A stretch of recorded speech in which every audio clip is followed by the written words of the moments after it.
carioca.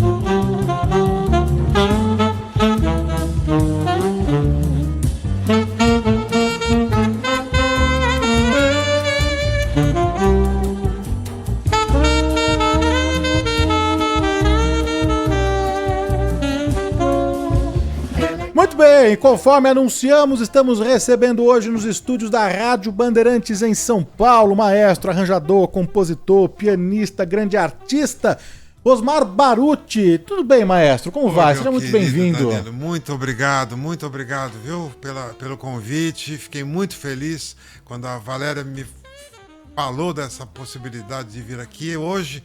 Fiquei muito feliz, fiquei até nervoso. Ah, que isso. Feliz estou eu de te reencontrar depois de muito tempo. Eu vou contar essa história depois com calma, tá bom. Mas eu sempre acompanhei, sempre fui fã, assisti os programas do Jô em casa, todas as noites, dormia à tarde, ficava ali acompanhando, e aí eu tive a oportunidade de assistir do estúdio, né?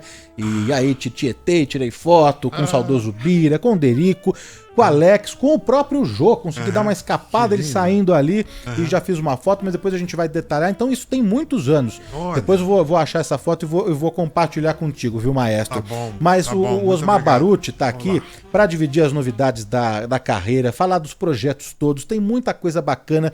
Vindo por aí, abrimos esse programa, essa entrevista com Ela é Carioca. Esse piano ao fundo é do maestro, é um trabalho, um álbum recém-lançado do Héctor Costita, que é argentino. A gente vai falar sobre isso tudo e, claro, o período que o maestro esteve com o Jô Soares no quinteto, depois sexteto, depois quarteto, no Jô 11 e meia e programa do Jô, né, maestro? Já começou com o quinteto em março de 90, né? Comecinho mesmo foi um quarteto, não tinha sopro, né? Em 88, no SBT, eu não estava lá ainda, era o meu querido amigo, colega Edmundo Villani, que inaugurou o programa do Jô, né? O Bira estava viajando nessa época e veio correndo, então o Bira estava tava na Grécia, com aquele grupo das mulatas brasileiras, lá do Sargentelli, né? Fazia parte desse grupo, e veio correndo para estrear, para fazer parte do programa do Jô. Em outubro de 90 me chamaram, quer dizer, o maestro Edmundo com muito trabalho não poderia continuar, então pediu para que eu substituísse. Eu fui lá também com muita alegria, né? Porque eu assistia o programa todas as noites, né? Chegava em casa de algum trabalho da noite, tocando em algum lugar, e assistia ao programa. E aí fiquei muito feliz com o convite do Edmundo e foi um período maravilhoso, né? Ô maestro, voltando, né, antes dessa história, antes de fazer parte do quinteto, do sexteto, do Jô, eu queria falar um pouco da sua história, que é riquíssima, do seu pai também, né, porque a sua relação com música começou cedo, cedíssimo. Aos 4 anos de idade você já ganhou uma flauta de presente e já saiu aí tocando. Como você sabe, é isso mesmo. O Danilo sabe tudo, né? Incrível, incrível. Parabéns, Danilo. Verdade, meu pai... filho de italiano, né? Baruti, música direto em casa, né? Papai começou a trabalhar muito cedo. Papai teve uma história de vida bastante interessante, bastante rica. Papai começou a trabalhar aos 9 anos de idade, né? E trabalhou a vida inteira. Trabalho. Mas ele tinha uma paixão por música e pelo conhecimento. Papai tinha uma biblioteca, porque ele não pôde continuar os estudos. Aos 9 anos de idade, ele teve que trabalhar, aos 9 anos de idade. Isso em 1929, aquela crise que teve. E aí, trabalhando enfim, papai foi trabalhar como engraxate, aos 9 anos de idade. Uma vida dura, né? Aos 15 anos de idade, foi trabalhar como vendedor de uma empresa. A Valéria chegou. E aí papai foi estudando na medida que podia, né? Quantos fizeram isso, né? Então, aos 4, 5 anos de idade, papai sentava para ouvir música com os seus discos maravilhosos e eu ficava do lado dele. E aí ele percebeu que eu também tinha essa paixão pela música, né? Pela companhia do papai e também porque ele estava fazendo, né? Então eu ficava ouvindo, e aí um dia, com uns 4, 5 anos, ele me deu uma flauta muito simples, não era nem flauta doce, era uma flauta de lata. Mas eu comecei a tirar as notas musicais e comecei a perceber que aquilo não era tão complicado, né? Dava para você tocar as músicas e tal. Até que um dia, com 6 anos de idade, mamãe, que era professora, saiu para dar aula de manhã e eu fiquei em casa. E olha que presente que Deus me deu. Passou na frente de casa, em São Caetano, onde eu morava. São Caetano. São Caetano do Sul, era assim, São Caetano do Sul. Passou bem na rua central, ali na rua Santa Catarina, passou uma banda que ia tocar ali pertinho, na igreja, né, no Largo da Matriz ali. E tocando que música? Aqui eu sabia tocar na flauta. Eu falei, ai meu Deus do céu, é comigo mesmo. Corri para pegar a flauta em cima do móvel, assim, e abri a porta e saí. Não tinha outra coisa para fazer naquele momento. E saí tocando com eles a música que eles estavam tocando, que era uma marcha do 4º centenário da cidade de São Paulo.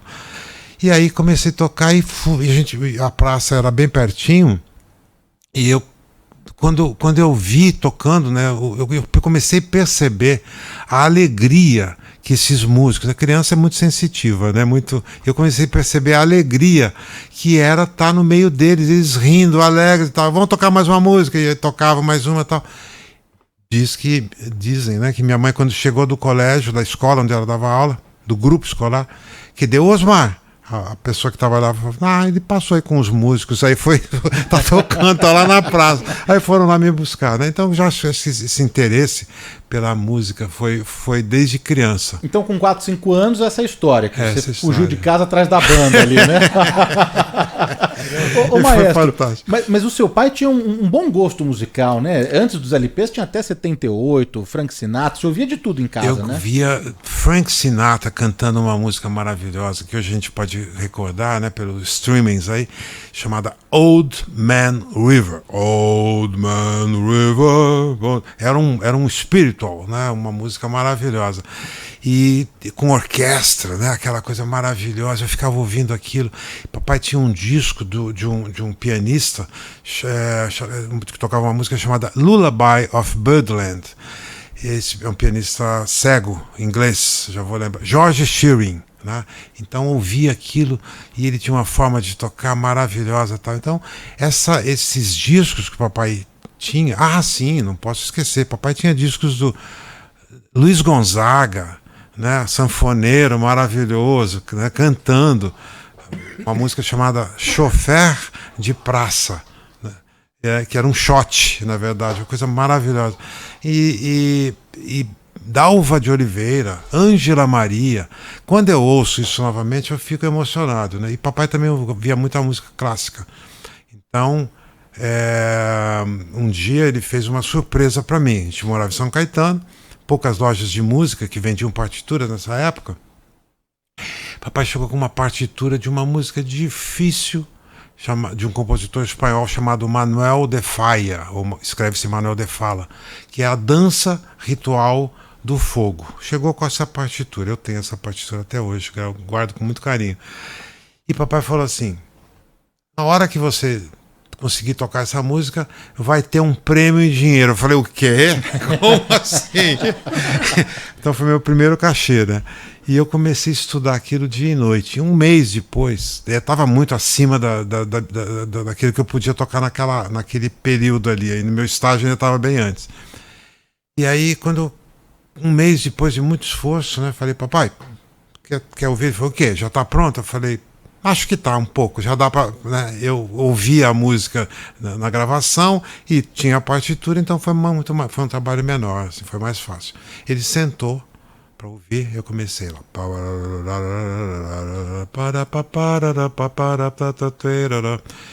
E ele, quando eu olhei para ele, os olhos dele estavam lacrimejando. Eu vou ficar também, mas não tem problema. Passada a emoção, né? Ele levantou e falou meus parabéns e tal. Aí eu falei para ele, me dá o dinheiro. Desculpa, viu? Imagina, mas são as histórias, são as lembranças, né, que a gente guarda com carinho, né? Mas então, me parece do seu relato, do que você está dividindo aqui com todos nós, que os seus pais te incentivaram, te apoiavam, estavam ao seu lado ali nas decisões de, primeiro, te presentear com uma flauta, né, de metal, e depois até em te colocar em aulas particulares. Daí da flauta você partiu pro piano, foi isso? Não tinha, Danilo, acho que naquela época não tinha professores de flauta. Mas eu tive também, muito obrigado, eu tive a bênção, né, da proteção divina de encontrar uma professora maravilhosa, Dona Hali Bechara. Era bem pertinho de casa. E ela, então, quando eu ia para aula uma vez por semana, ela era incrível, assim, porque eu já dei aula para criança de música, aula de música para criança também. Você tem que ter todo um tato, né? Porque se ao invés de você conquistar aquela criança para a música, você acaba afastando. E ela, percebendo o meu interesse e tal, eu ia feliz para essa aula, né? Muito feliz. E olha só o que ela fazia. Então ela dava uma aula, explicava alguma coisa sobre teoria musical e tal, que pode, às vezes até para a criança pode ser um território um pouco áspero, né? Porque teoria musical é como você estudar gramática, né? Então, mas ela fazia isso de uma forma tão simples, tão fácil, e eu entendi aquilo. Aí ela falava, bom, semana que vem tem prova, pode estudar. A prova era na sala da casa dela mesmo, caderninho de música, lá ela passava os exercícios, eu realizava aqueles exercícios escritos. Ela falava, tá bom, nota 10. Eu falei, nota 10? E aí sabe o que ela fazia? Fazia um bolo, imagina uma criança de 7, 8 anos, tirou 10, então olha, isso aqui é teu prêmio. Era um bolo que ela fazia lá, eu ia para casa feliz demais, aquilo era o céu, né? Aprender coisas novas e tal, e ainda com uma professora assim. Aos 10 anos, eu tinha aquela história de você ir para o conservatório, né? Então eu fui com essa idade, passei por Dona Antônia ainda, outra professora, em São Caetano também, e aí depois com uns 12 anos já comecei a frequentar a escola. O conservatório foi o Vila Lobos, não? Eu fui pro conservatório com 12 anos, mais ou menos, né? Conservatório Vila Lobos, ali na Avenida do Estado, né? Eu tenho a impressão que existe esse conservatório, não sei, nunca mais estive lá. Mas o Conservatório Vila Lobos foi onde eu me formei. Então, meu diploma de músico, né? De conservatório foi nessa época aí, com uns 14 anos. Então daí você fez o conservatório, né? Passou a estudar piano mesmo, e era acima da média, né? E aí você, em um determinado momento, acho que mais à frente, chegou a dar aulas também, então. Além de passar ali no conservatório, começou a ensinar a garotada, a criançada, maestro? Então, na verdade, isso aconteceu, não foi por acaso não, papai era amoroso demais, mas era severo também. E desde criança o papai falava assim, ó, nunca minta pro seu pai, não fale mentira, eu prefiro que você me conte toda a verdade, seja o que for, mas me conte a verdade. Com 14 anos de idade, papai chegou para mim e falou, senta aqui que eu quero ter uma conversa com você. Eu falei, epa, coisa séria aí, para sentar, para conversar, para enfrentar o olhar dele. Mas aí ele falou assim, sua mãe encontrou no bolso da camisa do colégio nicotina de cigarro. É verdade? Você está usando cigarro com 14 anos? Eu falei, estou. Então, muito simples. Você, a partir de agora, você vai continuar morando aqui com a gente. É evidente, claro. Mas só que o cigarro, se você quiser continuar fumando, você vai ter que fazer alguma coisa, porque vai sustentar o vício. Eu falei, tá bom. O que você quer? O que o senhor me permite que eu faça? Vai dar aula, você é formado pelo conservatório. No dia seguinte tinha uma plaquinha lá, leciona-se piano. Dali 2 dias começaram a aparecer alunos, né? E aí eu ganhei meu primeiro dinheiro. Isso foi de uma alegria tão grande. Meu papai sabe o que ele fez por mim, né? E eu pegar o seu próprio dinheiro, ganho, dando aula de música, e comprar sua roupa, né? Sua roupinha, seu sapato. Então isso foi uma alegria. E eu fiz isso, então comecei a dar aula, depois, mais tarde, 2 anos depois, abrindo uma escola em São Caetano, né? Você abriu uma escola lá, maestro? Abri. Papai tinha uma casa lá e aí, Instituto de Ensino Musical Renascença. Tive aula, dei aula para vários alunos que depois vieram a ser músicos profissionais, né? O Linto Voltarelli, a Carmen Silvia, que essa história que eu gostaria até de falar dessa escola, porque vem ao encontro. confirma aquilo que eu entendo, né? Eu acho que a gente já chega aqui com uma predisposição para determinadas coisas, né? Para música eu não tenho muita dúvida nisso não, sabe? Um dia, nessa escola, chega uma menina com seus 14, 15 anos e fala: Osmar, eu gostaria muito de aprender a tocar flauta. Falei, claro, posso te dar aula de flauta. Você já estudou flauta? Não, nunca estudei flauta. Mas papai não quer pagar a aula. Eu falei, você não é o problema. A questão de pagar é detalhe. O importante é você ter a aula. E aí comecei a dar aula para ela, mas eu fiquei impressionado logo nas primeiras aulas, a disposição que ela tinha, a facilidade. Eu nunca tinha encontrado ninguém assim. Estou falando da Carmen Silvia Garcia. Cada aula, o normal era que você aprendesse 2, 3 lições novas e fosse para casa estudar e trabalhar. Era normal que você errasse notas e, enfim, ela não cometia erros. Logo na primeira, falava, você já estudou em casa e veio com a lição aprendida, né? Ela falou, não, eu não faço isso, eu venho aqui e estou tocando a primeira vez aqui. Bom, um ano depois, se tanto, eu já estava com uma viagem prevista para fora do Brasil e eu tive que fechar essa escola. Eu falei para o Carmen, procure um professor de flauta, né? Porque flauta transversal, ela estava tocando flauta doce, e vamos ver o que vai acontecer. Eu acho que você tem uma carreira muito brilhante aí pela frente.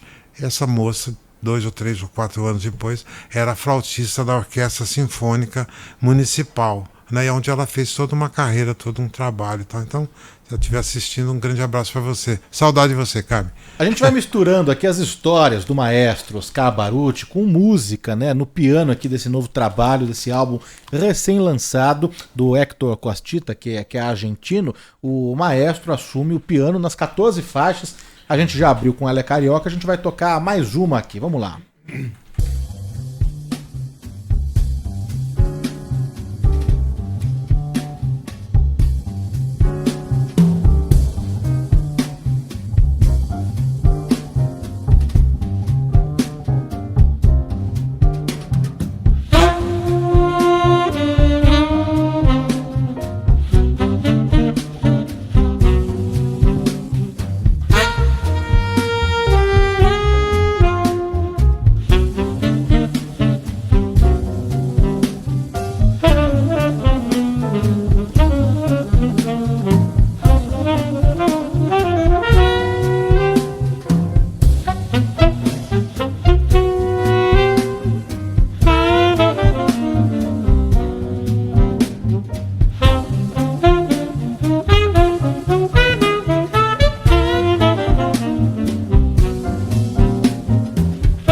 Tá aí os pianos, né, do maestro, pianista, arranjador, compositor Osmar Baruch nesse trabalho, nesse disco, nesse álbum recém-lançado do Héctor Costita. A gente vai falar sobre esse trabalho daqui a pouquinho, detalhar aqui, mas, ô maestro, dando um salto no tempo e no espaço, depois da escola, o fechamento da escola, tudo que você já contou aqui, você recebeu um tempo depois, não sei quando ao certo isso aconteceu, mas você recebeu uma bolsa, estudou e morou fora, em Boston, nos Estados Unidos, por 2, quase 3 anos, não? Exatamente. Quando que isso aconteceu, maestro? Então, em 1979 eu fui agraciado com scholarship, com a bolsa de estudo para uma instituição famosíssima, né, chamada Berklee School of Music, em Boston. E mandei todo o meu currículo para lá, o que eu tinha feito até então, fui aprovado, fui feliz da vida, né? E enfrentando aquele frio danado, né? Boston eu cheguei a pegar 20 graus abaixo de zero. Você não esquece nunca mais na sua vida, né? Porque 20 graus andando na rua, eu tinha que andar nesse dia.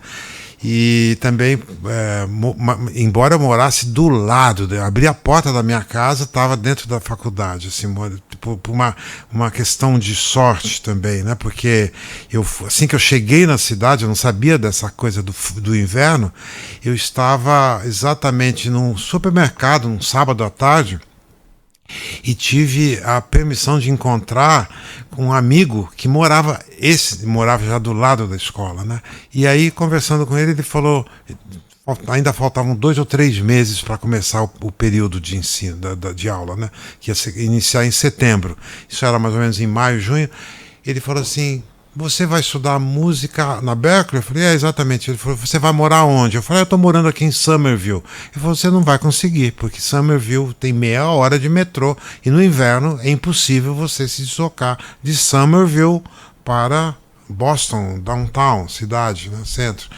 Aí eu falei, e como eu faço? Ele falou, vai amanhã lá em casa. Aí eu fui e consegui, depois de 2 meses, tal, antes de começar o período de aula, consegui a permissão, né, de morar do lado da escola. Então, graças a esse meu amigo querido que mora em Nova York, Itamar Bispo, que é primo do grande violonista Baden Powell, né? Então ele tocava violão lindamente, toca violão lindamente. Então eu fui morar lá graças a esse meu amigo. Muito obrigado, Itamar. e fiquei esse período de 2 anos e meio para concluir os estudos, né? Como bolsista da escola. No primeiro semestre tinha que comprovar que você era um aluno dedicado. Então estudava para poder fazer as provas e ter um A+, né, um A mais, né, para você ter um no próximo semestre. O primeiro semestre foi a metade só da bolsa, mas os outros todos os semestres foram graças a estudo, a dedicação, né? Eu pegava matéria que eu ia estudar ainda, adiantava aquilo para não perder a bolsa, porque naquela época um tuition, né, o período de aula era $1.400. A última vez que eu vi, esse mesmo período está acima de $20.000. Muito caro, né? Não dá para você. Então, foi um investimento no futuro, né? Porque foi uma coisa maravilhosa. E passa 2 anos e meio, 3 anos, quase 3, lá em Boston, nos Estados Unidos, e retorna ao Brasil.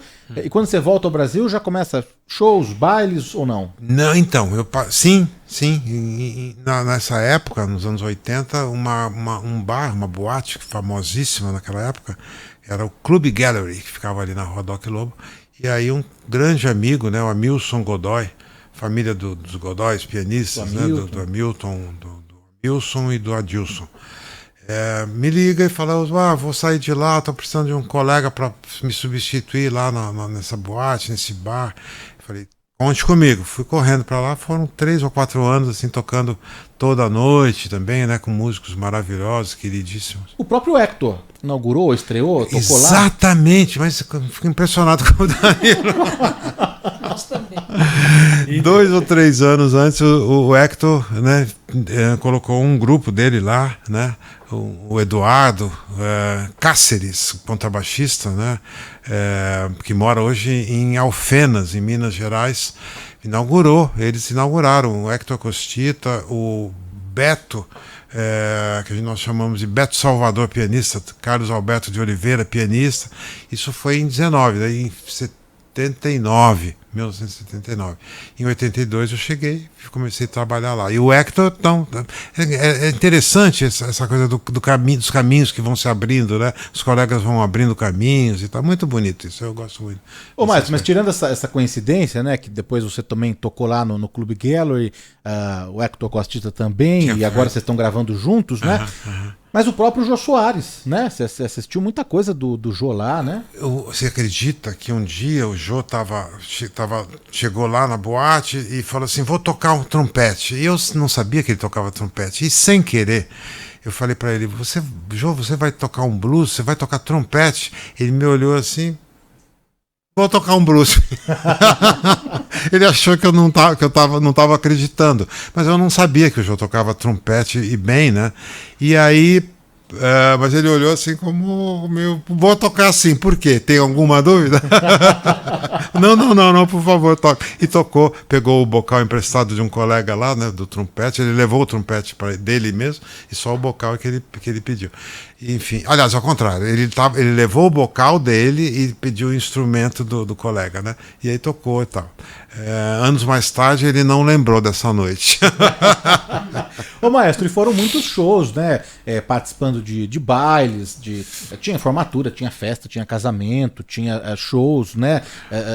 Tinha uma banda também que você fez parte. Eu fiz parte de uma banda que ficou muito famosa. Isso foi um pouco antes de eu ir lá para Boston. Ah, foi antes? Foi antes, foi nos anos 75, 76, uma banda chamada Banda Réveillon, onde fazia shows, viajou bastante, nós viajamos bastante. Eu me lembro de um evento no clube em Santos, onde a abertura do show foi feita pelo Astor Piazzolla, que eu adorava, né? Então eu tive essa felicidade e permissão também de encontrar e tocando, eu estava experimentando o piano e aí toquei uma música de um compositor brasileiro e alguém falou, o Astor Piazzolla está gostando, porque ele está olhando lá de onde ele está, ele já tinha feito a passagem de som, né? E então é incrível, né? Como a gente vai encontrando pessoas. O Astor Piazzolla, eu tinha assistido a 2 concertos dele, no MASP e no Teatro Municipal, né? Também uma coisa interessante, uma coisa que eu sempre guardo isso, que no dia que eu cheguei para comprar o ingresso no MASP e no Teatro Municipal, tinham acabado os ingressos. O concerto era 9 horas da noite, e aí 8 horas eu cheguei para comprar o ingresso e os cambistas, não existia mais ingresso, e aí fui ficando ali, tal, triste, tal, não vou perder o concerto do Astor Piazzolla. Aí chega um casal e fala assim, eu vi que você tá para lá e para cá, você tá esperando alguém com os ingressos? Eu falei, na verdade os ingressos acabaram. Ele falou, tá aqui o ingresso para você. Eu falei, meu Deus do céu, como assim, né? Então, essas providências, né, que a gente vai, da mesma forma como lá procurando lugar para morar, chega esse meu amigo Itamar, chegaram esses ingressos assim. Como assim, né? Como é que explica isso? Eu não tenho muita... providência divina, né? Os nossos provedores, nossos anjos da guarda que estão sabendo o que está acontecendo e vai lá, não, fica tranquilo, tá? Eu sempre fui muito calmo, né? Porque eu acredito que essas providências chegam, não tem por onde. Ô maestro, e depois, antes da gente contar a história da sua entrada no João 11:30, você já participava dos programas do SBT como músico convidado, Cachê, o Viva a Noite, do Gugu, programas de calor do SBT. Você sabe tudo. Você já tocava por ali, não era uma coisa desconhecida para você, você já se apresentava ali, né? Nessa época do Clube Gallery, eu participava, né, fazendo cachê, né, no SBT. Exatamente esse programa do Gugu, programa do Silvio Santos e tudo mais, né? E saía correndo para boate, né? A música pegava aquela Avenida Rio Branco ali, Avenida 23 de Maio para chegar no Gallery, né? E uma vez eu cheguei, inclusive a porta já tinha fechado, né? Falei, ixi, agora? Vão me mandar embora. Não aconteceu isso, né? Não mandaram embora, não. Mas era uma vida corrida, né? Quando você tem um show aqui, um show ali e tal. Só depois é que eu vim a ser contratado mesmo pela coisa, fazendo o programa do Silvio Santos, fazendo vários e conhecendo aqueles músicos, né? O Bira, Miltinho, né? Que depois vieram ser colegas do quarteto, né? Eles eram músicos. A época dos programas de calor do Silvio era com o Maestro Zezinho?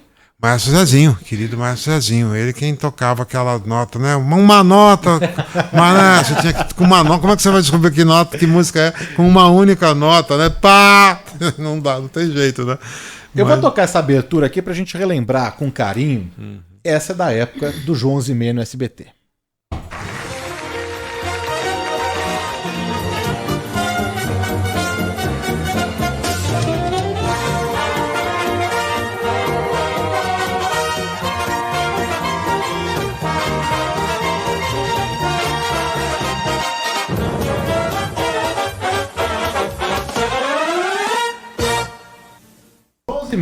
João 11:30 no SBT, e aí você entra no grupo, no programa, por intermédio que você já contou aqui, do Edmundo Villani. Edmundo, domingo à tarde, me liga e fala, Osmar, o que você vai fazer amanhã? Eu falei, por quê?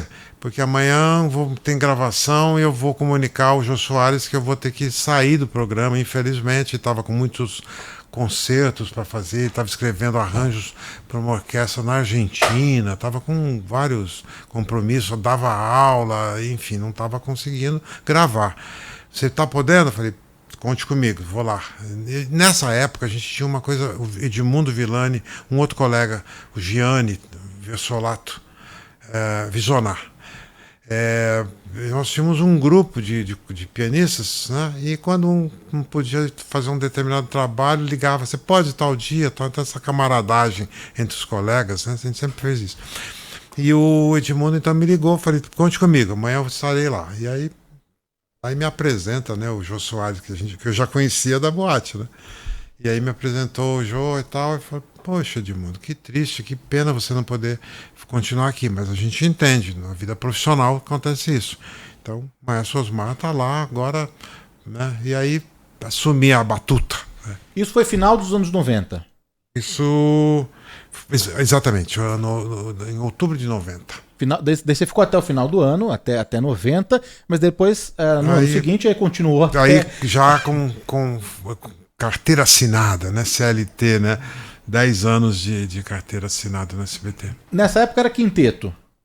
Nessa época já virou quinteto. Um pouquinho antes, meses antes, o Jô pediu ao maestro Edmundo, então, que chamasse um músico de sopro. Ele queria que tivesse um trompete ou um saxofone e tal. E aí o Edmundo falou, olha, eu vou tentar falar com o meu filho. O filho dele, o Ed, toca saxofone, né? E aí o Jô falou, tá ótimo, venha teu filho. O Ed, por alguma razão profissional, também não podia ir até lá. Ele falou, então eu vou convidar um grande amigo do meu filho, que é um flautista. O Derico, nessa época, só tocava flauta, não tocava saxofone. Né? Eu lembro de assistir em março, né, o Derico tocando ainda de uma forma incipiente, para não dizer desafinado.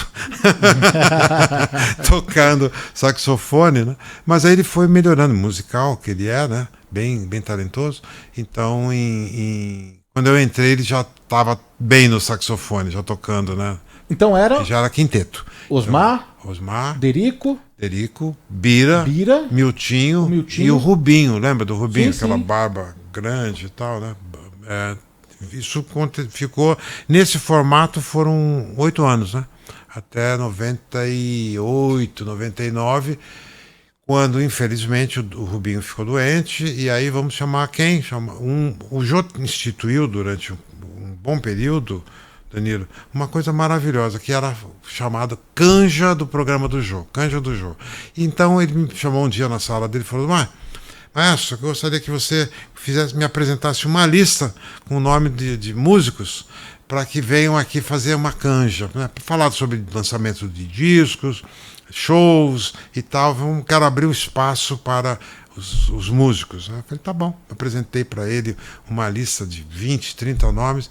Eu me lembro que ele tinha uma paixão por 2 músicos, Roberto Sion, que colocou na coisa, saxofonista, grande músico, arranjador, e também do Bocato, que é um trombonista maravilhoso também. E aí chamamos esses músicos. Entre eles estava o nome do Tomate, né? Carlos Tomate. Ele gostou muito do Tomate, né? Quando o Rubinho ficou doente, teve que se ausentar, chamamos o Tomate então sumiu uma temporada longa, né? Então o Tomate fez parte dessa nova fase. E também do trompetista, né? Também do Chico Oliveira, que foi lá tocar um dia não foi com a Gal Costa não, mas foi uma outra cantora. E aí deu canja também no programa, né? E aí ficou, o João falou, gostei muito do trompete, do Chiquinho Oliveira. Eu falei, tá ótimo, então vamos chamar o Chiquinho. E aí virou um sexteto. Né? No SBT foi até 99. O João Zimeia foi até 99 porque ele foi pra Globo em 2000, é isso? 1º de janeiro de 2000, carteira assinada TV Globo. Antes disso, antes da gente falar da Globo e do programa do Jô já na Globo, eu separei aqui, maestro, um momento. Bom, vocês tocaram, os colegas todos tocaram com todo mundo.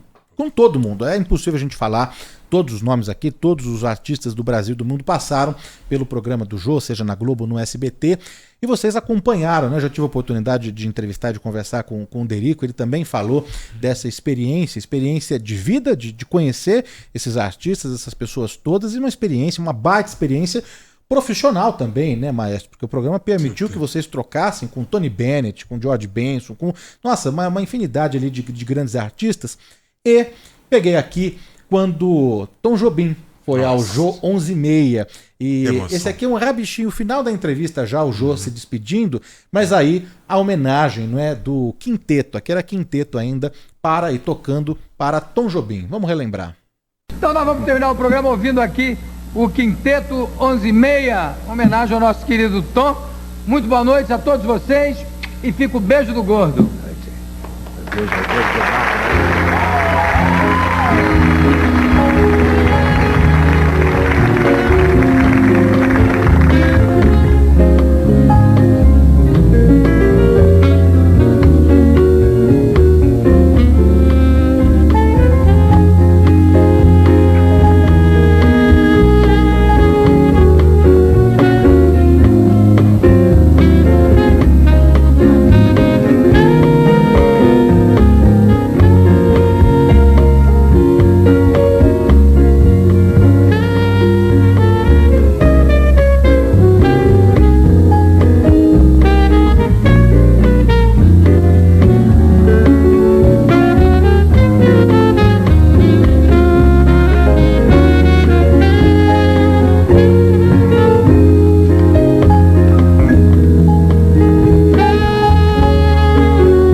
Do quinteto do Jô, né, nessa homenagem a Tom Jobim, vou colocar aqui a participação dos ouvintes bandeirantes. Todo mundo quer falar com o maestro Osmar Baruch. Vamos colocar aqui as mensagens do ouvinte bandeirantes. Bom dia, maestro Osmar, e bom dia, Danilo. José Alexandre aqui da Zona Sul de São Paulo, e quero dizer que já tive a oportunidade também de ver a performance ao vivo numa gravação do Jô. Agora, uma perguntinha meio boba. Maestro Osmar, o senhor vai no show do Richard Kleiderman? Acho que é hoje, é isso? No show? Você vai hoje em algum show, maestro? Desculpa, eu não entendi. Acho que no show, algum show você vai hoje? Hoje, não tô lembrando. Não. Acho que... Qual é o show? Vamos resgatar aqui, Magé? Você pega aqui pra gente? Que Tá bom. A Maria Eugênia vai pegar aqui direitinho e vai passar aqui pra gente, mas perguntando se o maestro Osmar irá hoje no Parque Vila Lobos, que acho que tem show, é isso? Tem show no Parque Vila Lobos? A Magé vai pegar direitinho aqui. Vamos colocar mais, rodar mais mensagens enquanto a gente pega direitinho aqui essa informação. Vamos lá, rodou. Bom dia, Danilo e todos da Bandeirantes. Aqui é o Ronaldo de Juiz de Fora. Estou acompanhando a sua entrevista aí com o maestro Osmar e me lembrei do programa do Jô, né? Quem nasceu na década de 80 ou antes um pouquinho, com certeza se lembra muito bem dele, né? Eu sempre assisti os programas dele e até hoje ainda assisto, né? Não é porque ele morreu, né, que eu deixei de ser fã dele, sem demagogia. Mas eu queria perguntar para o maestro, ô Danilo, é o seguinte, é verdade que já aconteceu do Jô ter que interromper a gravação do programa por causa das crises de riso do Bira? Eu queria saber isso. Obrigado e um abraço para todos vocês aí. Ronaldo de Juiz de Fora. Era uma risada característica, né? Mas que acabava fazendo parte ali também do contexto, e o Jô ia muito, né? É verdade, aconteceu sim, isso aconteceu, não foi uma vez só não, porque era incrível, né? A risada do Jô era, a risada do nosso querido Bira, né? Eu chamava de Birinha, era uma coisa que conquistava todo mundo, né? O Jô muitas vezes, aconteceram em relação à risada, acontecia, por exemplo, se o Jô estivesse falando qualquer coisa e por acaso a risada do Bira não fosse tão efusiva assim, ele falou: ô Bira, você tá com algum problema? Tá acontecendo alguma coisa? Eu tô contando aqui e você... Então as duas coisas, né? A falta às vezes da risada tão... Que nos contagiava a todos, né?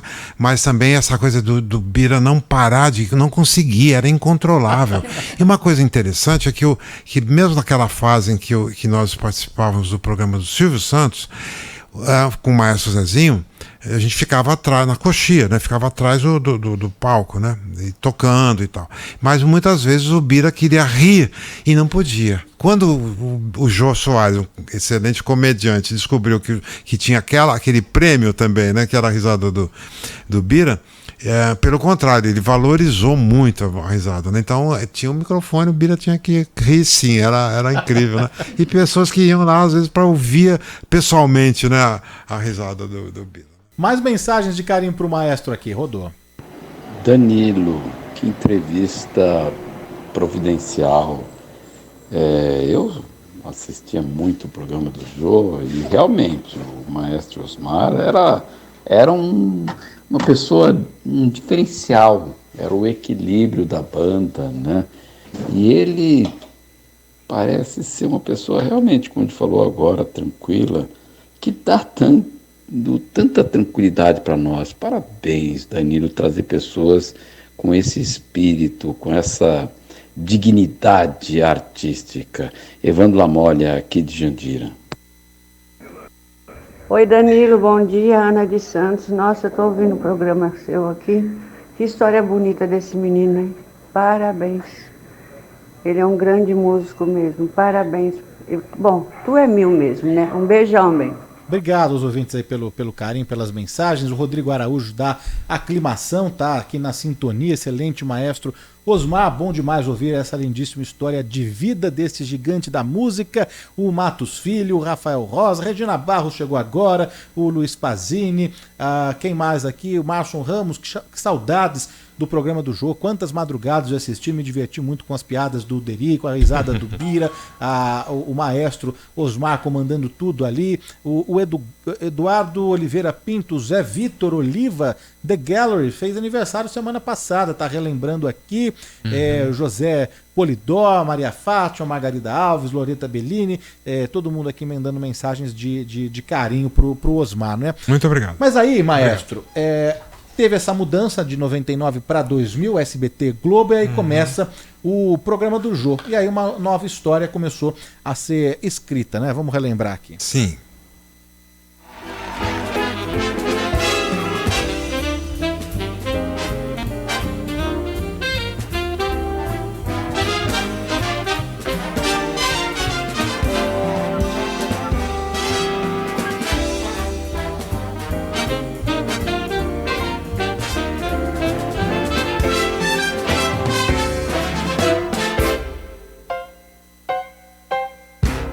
Uou, lembrar a abertura do programa do Jô na Globo, a gente estava conversando aqui, maestro, no off, essa abertura ela foi gravada no Rio de Janeiro. No Rio de Janeiro.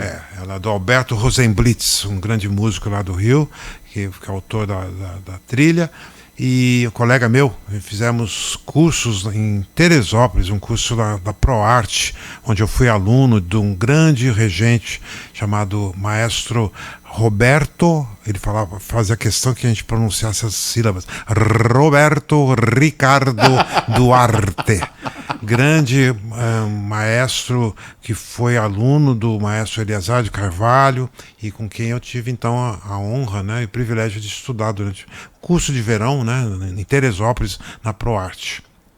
E o Roberto Rosenblitz era aluno também desse curso aí, o Rosenblitz. Ô, maestro, mas além de acompanhar os músicos todos, né, os convidados também, eles se levantavam ali da plateia, iam até em direção ao Jô, ao sofá, vocês compunham, eram trilhas originais, vocês tinham que estudar o repertório do pop ao erudito para acompanhar os convidados, para acompanhar tudo. Às vezes vocês tinham que compor trilhas originais mesmo, não? Exatamente. Eu escrevi, tive o privilégio, né, de escrever várias e várias vinhetas, né, que eram, na verdade, composições inteiras, assim, né, e que a gente tocava pequenos trechos, né, para esse momento em que o convidado saía da cadeira e chegava até... E a orientação sempre veio do nosso querido Jô Soares, desde o começo. Olha, pode tocar temas conhecidos de jazz, de bossa nova, né, cuidado só para não tocar coisa muito triste, porque é um momento, né, de alegria e tal. Então, música às vezes tem esse lado meio nostálgico, né? Meio querer tocar um bolero, uma coisa assim. Não, não vai tocar nada disso, não. Vou tocar música alegre e tal. Então, se você reparar, até hoje, né, essas músicas ainda estão, todas as entrevistas estão aí no ar, e então elas têm essa característica, né? Pode ser samba, pode ser jazz, mas sempre num andamento bem bacana, assim, bem alegre, vamos dizer assim. Eu já ouvi o Bira numa entrevista falando que ele não era muito do jazz, né? Ele acabou aprendendo isso com o Jô. O Jô era fã do jazz, tocava trompete, não é isso, Maestro? Tocava trompete e bongô também. Tocava bongô. E ele chegou a ter um programa na Rádio Eldorado, né? De jazz. A direção da rádio procurou o Jô para oferecer um programa de entrevista e falou assim, não, isso eu já faço, né? Quero fazer uma coisa diferente. Aí ele fez o programa da Eldorado de jazz. E também chegou a tocar com vocês, né? Não sei se não foi em Moema ali no Bourbon, mas era o Jô e o Sesteto. A gente gravou, a gente ensaiou durante 1 mês ou 2 na casa. O Jô montou um estúdio na casa dele, no apartamento dele. Então nós começamos em 2002, 2003 a fazer um ensaio, né? E depois fizemos um show ao vivo no Bourbon. Esse show foi gravado, foram 2 ou 3 noites, então o melhor da noite, né, foi editado e tem esse CD gravado, ele está aí disponível, a gente pode ouvi-lo, né? E com temas escolhidos pelo Jô, né? Com auxílio, né? Porque ele tinha que tocar trompete e tudo mais. E o Jô escreveu o roteiro do show, né?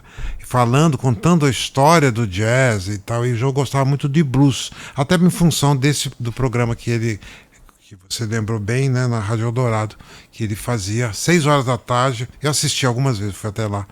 Produção do João Nogueira, quem escrevia o roteiro para o Jô. Eu tenho aqui, Maestro, um trechinho desse show no Bourbon Street. Aquela casa que fica em Moema, né? Moema. Fica em Moema. E Jô e o Sesteto, Summertime. Olha.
Summertime and the living is easy. Fish are jumping and the cotton is high. Well, your daddy's rich and your mama, she's good looking. So hush, little baby, don't you cry. Well, one of these mornings you're gonna wake up singing. You're gonna spread your wings and you fly to the sky. Matar um pouco da saudade, Jô e o Sesteto no Bourbon Street, Summertime, que delícia, não, maestro? Exatamente, o Jô fez esse roteiro, né? E você falou uma coisa sobre o Bira que eu queria pontuar aqui agora. Diga. Que assim, o Bira, né, baiano, cantava até seus 20 e poucos anos, ele era cantor, né? Cantava nos hotéis, nos bares em Salvador. Até que um dia, um músico aqui de São Paulo, fazendo um show lá nesse hotel, convidou o Bira para vir a São Paulo. E esse músico chamava-se Chu Viana. Chu era o apelido dele, enfim. E aí deu um cartão de visita, falou: Bira, quando você for a São Paulo, me procura. É claro que o Bira, na semana seguinte, já veio para cá, né? É lógico, né? Ele era fã desse colega nosso, do Chu Viana.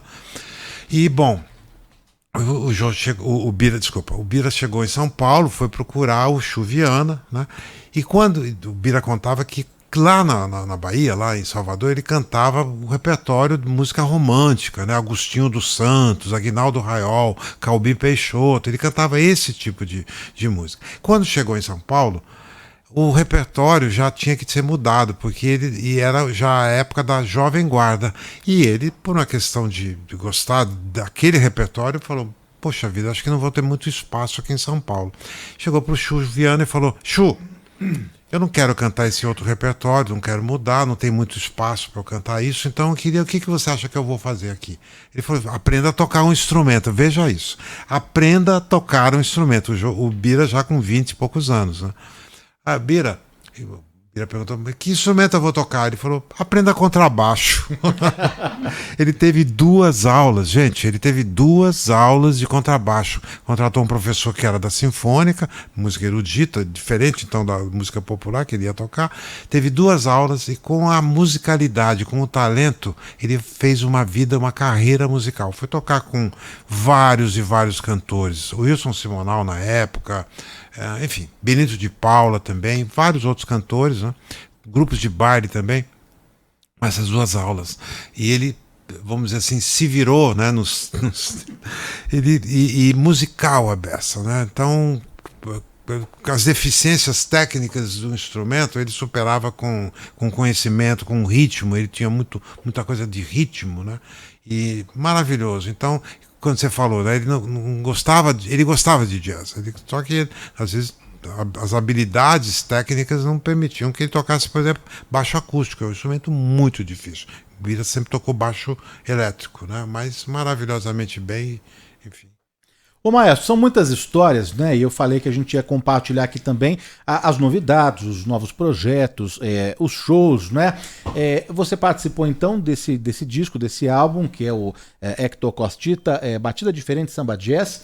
É um quinteto. É um quinteto. É um quinteto, né? A gente já tocou, foi pincelando aqui algumas músicas desse disco. E recente, você publicou, acho que ontem, anteontem, essa semana, não sei, uma foto com um amigo nosso, Fábio Stella, né, na gravação.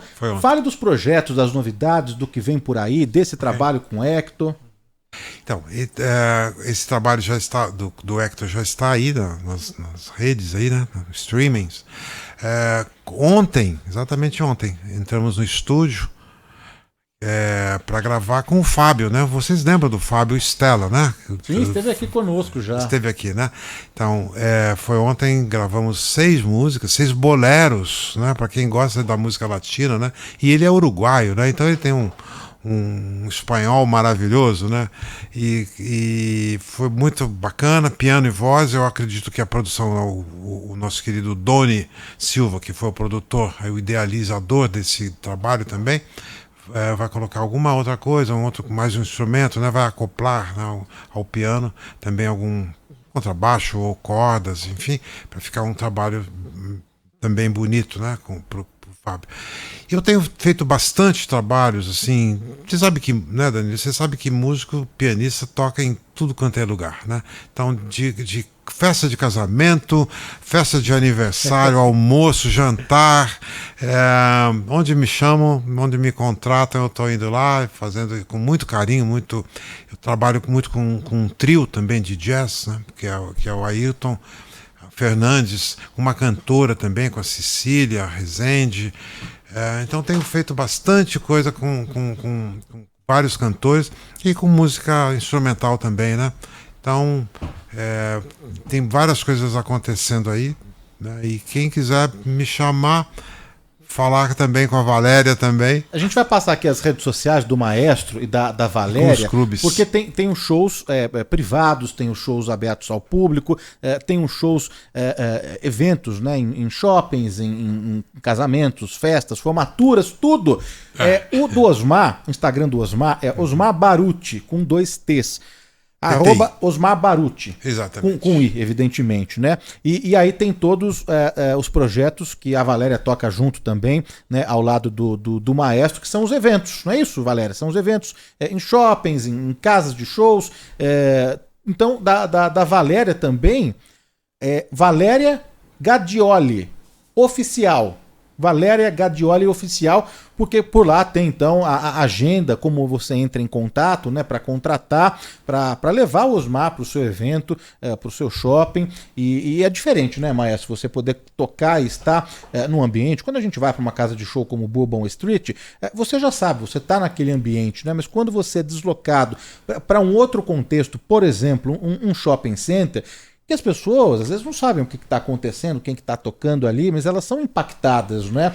São muitas pessoas que estão passando. É democrático, né? É muito bom, é muito bom. Eu já, graças a Valéria também, a gente já fez vários eventos assim em shopping, e é incrível, porque é um contato direto com o público, né? Então o carinho, o calor, né, a energia das pessoas vem ali, né? E quantas vezes a gente começa tocando e daqui a pouco você tem uma multidão ali em volta de você, né, aplaudindo, ouvindo com atenção. Então é um momento bastante de confraternização com esse público. A gente sabe que, né, como a gente está vendo agora, quantas pessoas nos assistindo agora, né, mas esse contato direto, né, sabe, abraçar, isso é muito bom. E poder tocar, atender muitas vezes o pedido musical, né? A pessoa toca uma música aí da Elis Regina, toca do Tom Jobim, e aí você atender esse pedido, isso é maravilhoso. E também tenho feito com cantoras também, cantoras maravilhosas, né? Como o nosso Brasil é musical, né? E outro dia eu fiz um evento com uma cantora maravilhosa, com a Giana Viscardi também, piano e voz, um trabalho muito bonito também. E tenho tocado então nessa formação, né? Do trios, quartetos, piano solo, como diria o Bira, né? Me chama que eu vou. Olha, é incrível, né? Eu não passo. O Bira já fez essa passagem para o mundo espiritual no dia 22 de dezembro de 2019. Tem um tempinho. Mas é muito raro passar um dia que eu não fale sobre ele com algum amigo, né? Como nós estamos ligados, né? E como eu sinto muito a presença tanto do José Eugênio Soares, do Jô Soares, como eu sinto essa gratidão por tantas portas abertas, né? Porque foi realmente o Jô Soares quem abriu, né, para tanta gente, né, a minha carreira profissional, né? Eu fiquei bastante grato a esse trabalho, né, que foram 27 anos, né, Danilo? De 10 anos de SBT, 17 anos na TV Globo. Então eu tenho muita gratidão diariamente. Quando eu faço as minhas orações, eu peço e agradeço a Deus por tanto amor, né, e tanto carinho que ao encontrar com essas pessoas tão maravilhosas, né? E você também, viu, Danilo? Obrigado, maestro, mesmo. É um prazer, viu, ouvir as suas histórias. Já te conhecia, já te acompanhava, mas ouvir as suas histórias, o seu relato, a pessoa que você é. Os ouvintes aqui também, né? A Lúcia Maria Messina, da Vila Mariana, parabéns pelo programa. O maestro, os meus parabéns pelo conhecimento, cultura, bem como estudos sobre música, né? A outra mensagem aqui, maravilhado com a entrevista com o maestro. Meu pai era músico, meu tio, meu irmão. O programa está top. Parabéns, maestro, pela história de vida. Isso é bom para mostrar aos jovens que o sucesso é alcançado com trabalho e esforço. O Olavo, filho de Guarulhos, que delícia entrevista com o Osmar, do programa do Jô. Agora fala o maestro Osmar. Que saudade, um abraço a você e ao maestro Osmar. Pessoal do chat do YouTube também, a Terezinha, como sempre, alegrando os sábados com seus convidados, a Gianete Ishigaki aqui também conhecendo um outro lado do maestro, né, que ela não conhecia a história de vida, né, como começou a trajetória ainda com o pai aos 4, 5 anos, fugindo de casa e procurando a banda lá no Coreto, na praça, e se transformou nessa figura extraordinária. A Gianete Ishigaki aqui conosco, né? O Luiz Antônio Ferreira está ouvindo o programa pela primeira vez, então seja muito bem-vindo aqui. Obrigado, viu? Está acompanhando aqui o maestro, e tem mais mensagens de carinho aqui. Vai mais uma aqui, vamos lá. Oi, Danilo, bom dia. Aqui quem fala é André de Jundiaí. Como sempre, você trazendo figuras aí fantásticas como esse maestro, né? O cara é demais, parabéns, mas parabéns mesmo.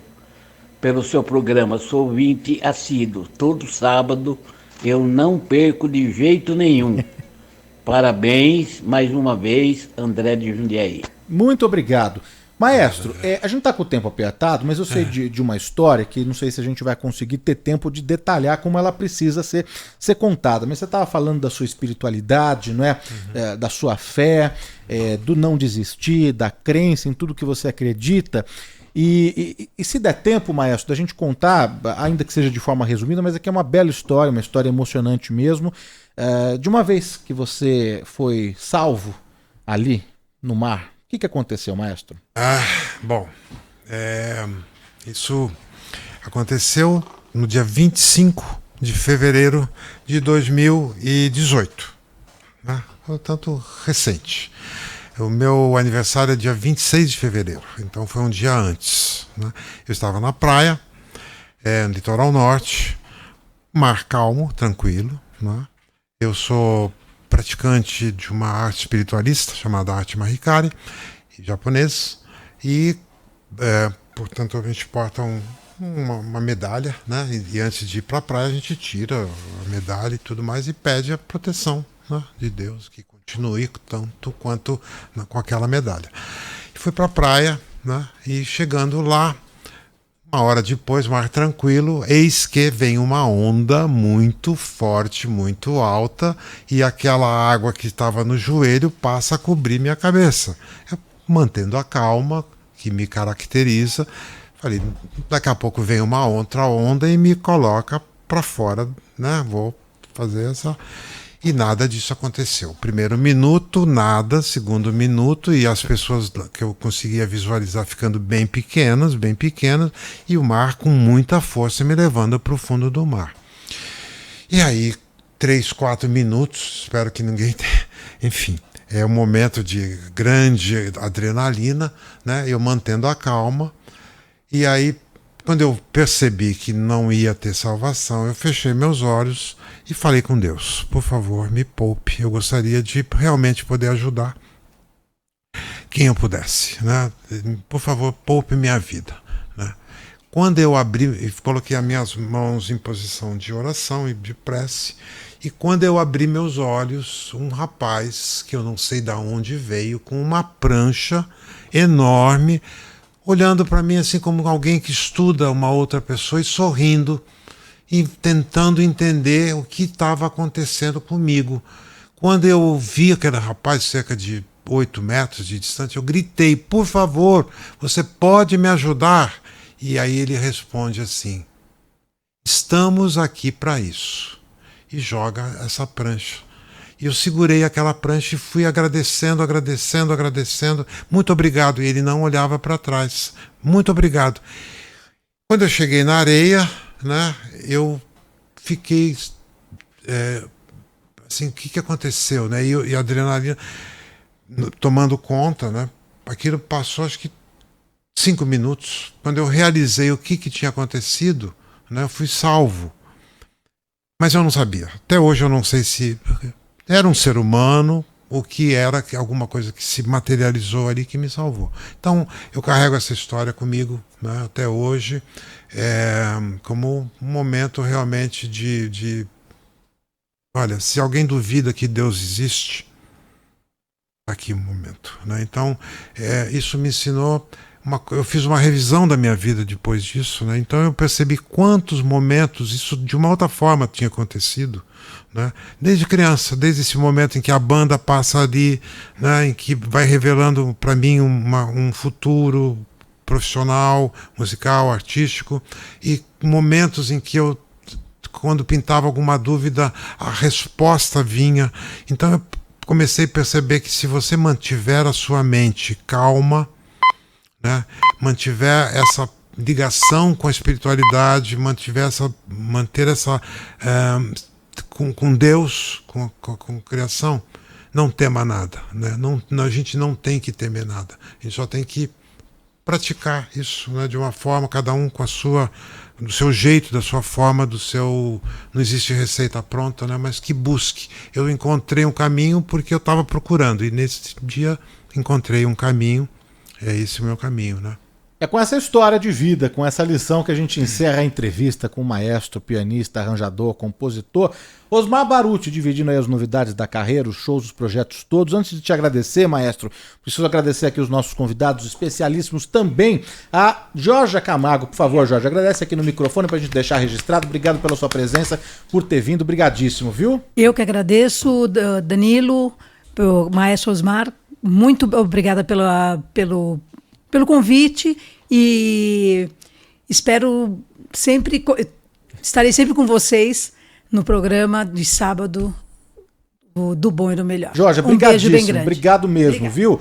Ricardo, obrigado pela presença, viu? A Cristina também está acompanhando. Cristina, obrigado, viu? Ricardo, obrigado. Muito obrigado, somos nós que agradecemos a oportunidade, né, de estar nesse convívio contigo, né, de conhecer outras pessoas, né, que também são admiradores do seu trabalho e também de poder ouvir o maestro. Muito obrigado, viu? E parabéns pela sua carreira. Obrigado. Margarete, brigadíssimo, Margarete. Ai, muito obrigado. Foi um privilégio estar aqui com você, Danilo, e com o maestro, que realmente é uma história de vida e de ensinamento. Muito obrigada. Delicioso.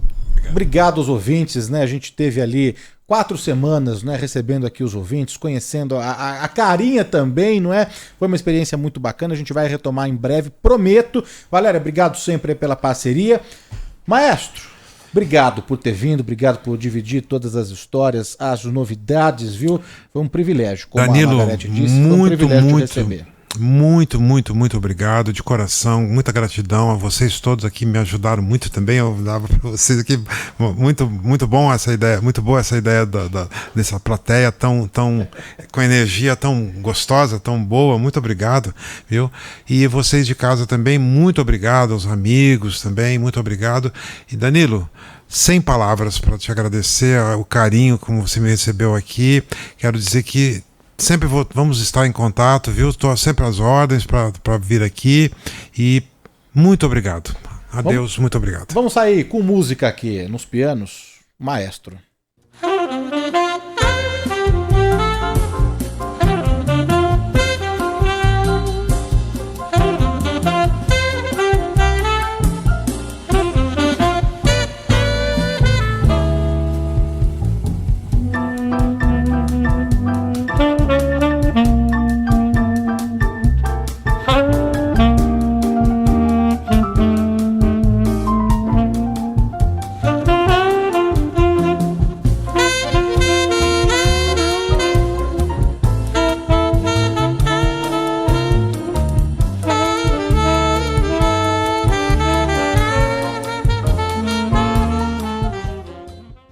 Bandeirantes. Fechada com você. Fechada com a verdade.